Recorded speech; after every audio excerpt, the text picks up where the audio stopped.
I tried to hang on to the impulse, but by the time I was in LA hours later, my mood had changed. I wanted to get to my hotel, get settled, figure out my schedule for the trip, where earlier I had felt warmth and kindness. Now, all I felt was pressure.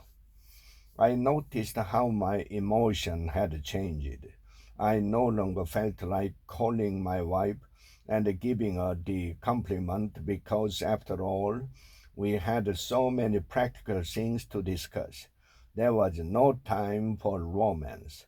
Then it hit me, the part of me that wants to bless others. That's the true under me. The other part, the stressed part, is what I needed to overcome. So I called my wife and said what I had meant to say from the beginning. I told her how much I love her and how glad she makes me every day.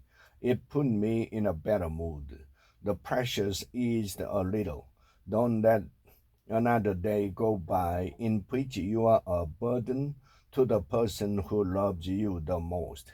Consult with your inner voices of conscience and resolve in self talk to be a blessing to your spouse. Say, in my marriage, I want to be much more romantic because being a blessing to someone who has given up everyone and everything else to be with me means lifting his whole burden through romantic gesture. Without romance, a marriage becomes pure drudgery, and that's quite a burden. I'm committing to make three important romantic gestures a week, such as buying a small gift, taking my spouse out on a date, and writing him, her a romantic email, and then two smaller daily romantic gestures, such as giving simple compliments and signs of my appreciation. After all, is it really so hard to tell my wife I appreciate that my shirts are always pressed? Is it really that difficult to tell my husband I appreciate that he changes the light bulbs around the house? Being a blessing in marriage also means giving my spouse sexual pleasure. The selfish lover is a tremendous burden. She make the other person feel as if she is used for sex, and certainly not as if they are making love. Intense sexual pleasure with the person I love is such an incredible blessing.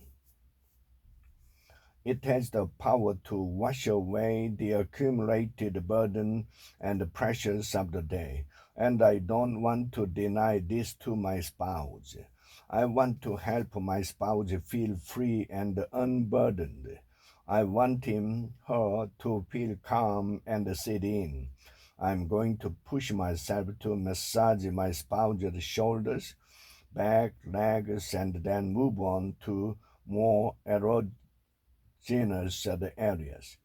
I refrain from simply indulging in my own pleasure and leaving my spouse unsatisfied because I want to be a romantic, sexual, and erotic blessing to my marriage and my spouse.